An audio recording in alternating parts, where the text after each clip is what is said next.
What's going on, BNI? My name is Jamie Williamson and I'm from the BNI Go-Getters out in Bella Vista, New South Wales in Australia. Today's education piece is purely based on weekly presentations. So as we know, most chapters will have 1 or 2 weekly presentations when a member will get up, talk about their business, educate people about their business so you can help get them more referrals that are more ideal for them. But there's a biggest issue that I've found, especially when people get up and do the weekly presentations, is the fact that they do them wrong. You're up there for 8 to 10 minutes at most cases, and you're getting up there and you're creating an education piece that follows the same flow as everyone else's. It's boring, it's unengaging, and it's uninspiring, and people just can't connect with you. And this is my biggest issue. You get that time in the room where you literally get all eyes on you for 8 to 10 minutes. You do not want to screw it up because this is your one chance every, half a year or a year that you might be able to get up and feature yourself and help generate more leads for your business. Simple answer. So don't forget, it's only 10 minutes we're up here. So I have come up with my 8 best tips to help you conquer it and create a better presentation piece for your business. So when you get up, people are going to be watching you and have all their eyes on you and all their focus on you. And that food, whether it's breakfast, lunch, or dinner, that's going to be gobbling up in their mouth will be stopped being eaten because they're wanting to watch and listen to your presentation. And that's the perfect way of doing your presentation. Here are my 8 best tips to create a kick-ass presentation piece. First, step number 1 is you want to plan your presentation piece. You want to then reduce it, and then you want to practice it. So always plan to have your presentation piece to run longer than the allocated time, okay? Because what you're more than likely gonna have in between all that is a lot of fluff and crap that you should be able to just cut out and keep the real nitty-gritty awesome stuff, okay? So what I generally do is our presentation pieces in our chapter are about 10 minutes long. I'll aim for about a 13-minute to 15-minute long presentation. And then what I will do is I'll go through everything and work out what parts are boring, what parts are uninteresting, and what parts aren't going to be doing me favors and start reducing it and then pulling it back so I can get closer to that 10-minute mark. Don't forget, 10 minutes, don't go over it or don't go over your allotted time limit because it does piss people off. So plan, reduce, and then practice. Step number 2 is you do not need your life story. We get it.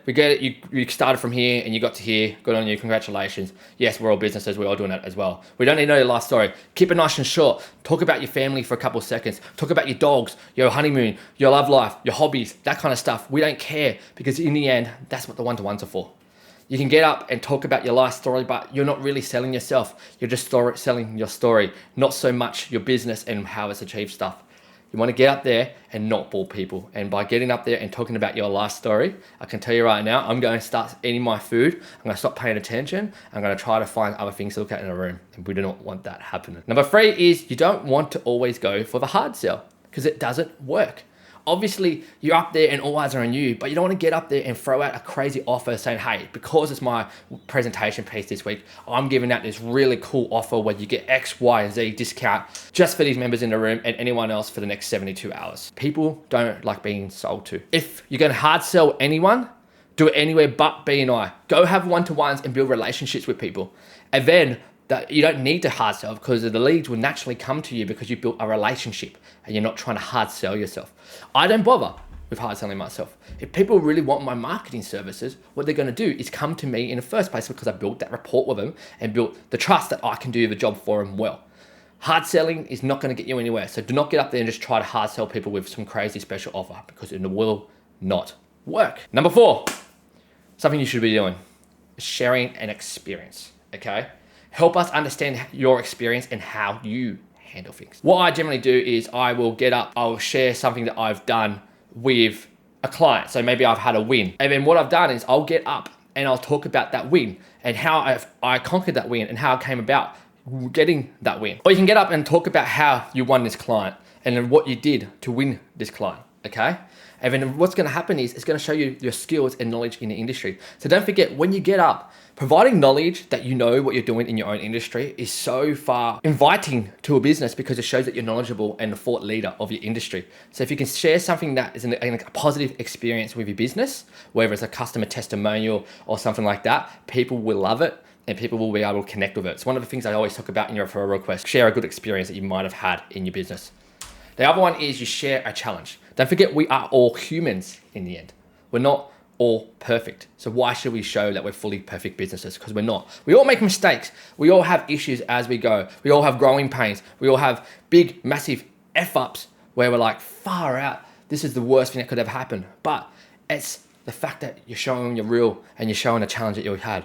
And the best thing about it is you can share that challenge and then you can talk about how you conquered that challenge and got over that little hill and continued running down the track and kept winning. Don't be afraid to share your weaknesses. People can connect with weaknesses because we all have these problems where we are not perfect. Share a challenge that you've had. The other one is teach us something. Educate us.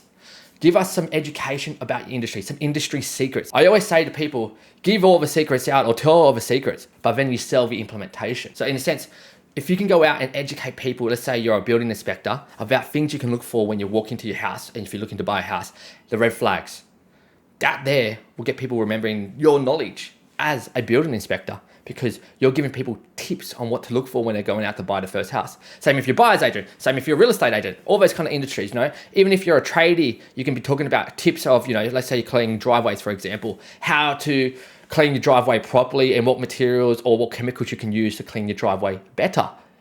Things like that. Education is by far the best way of creating a higher thought leadership for your business because people can understand that you know what you're doing, you're knowledgeable, you're smart, and you are passionate because you know exactly the things that you should and shouldn't be doing to get the job done. Number 7 is you don't tell us your services. Don't just tell us you do A, B, C, D, E, F, G, because no one bloody cares. What you should be doing is selling the outcomes that you do. So instead of saying, I clean driveways, just say, I make your dirty, mud-ridden driveway turn into a clean, spick and span, as new looking driveway. You don't want to sell your services because people understand what you do as a business. We know what your services are. What we really want to care about is what do you give as the end result, because that's why we hire a lot of service-based businesses or anything in the future. It's purely because of the end result that we're going to get from them, not so much the services. And the most important one, keep us bloody engaged. Honest to God, it shits me all the time where you can get up there and just read off your slides because you didn't practice them properly. That's on you. And if you're reading off your slides because you didn't practice them properly, you're not going to keep us engaged. Get up there and have some practice runs. I do education pieces every week and I practice 2, 3, 4 times before I even walk into my BNI meeting. Why? Because I want to stand up there, I want to have authority, and I want to stand out and know that I'm a thought leader when it comes to doing BNI education pieces. And I want to make people understand and listen to me. If I don't sound confident when I stand up there, or I sound weak, or I'm unsure, people aren't going to listen to me because they're going to see straight through all the lies that I'm trying to tell them. But if I'm up there and I'm confident, I'm practiced, and I research what I'm talking about, it goes so much further. And the same thing happens with your BNI presentation pieces. If you get up there and you've practiced your slides and you have stuff that's going to keep people engaged and not talk about boring stuff, people will pay more attention. People will know how to refer people back to you easier and better, and you'll have better quality leads getting fed to you. You'll be making more money. And once again, you don't have to sell your services because in the end, people are selling your business for you. And that's exactly what you want. And there's one more. Just have fun, okay? This is all about having fun. It could be scary, it could be nerve-wracking, it could be crazy getting up there and everyone's eyes on you for longer than 30 to 1 minute outside of your referral request. And it's very intimidating for some businesses. But this is a learning experience. We all learn, we all get better every time we do more stuff like this. I can tell you right now, the first time I did my education pieces, up about a year ago to what they are now, they're second to none. Practice makes perfect, repetition makes perfect. And you want to make your presentation perfect, but at the same time, you want to make it fun. And don't forget, all eyes are on you. So make the most of it. This is your time to shine. Yeah, baby. Have a good one. This is my education piece for this week. Thank you.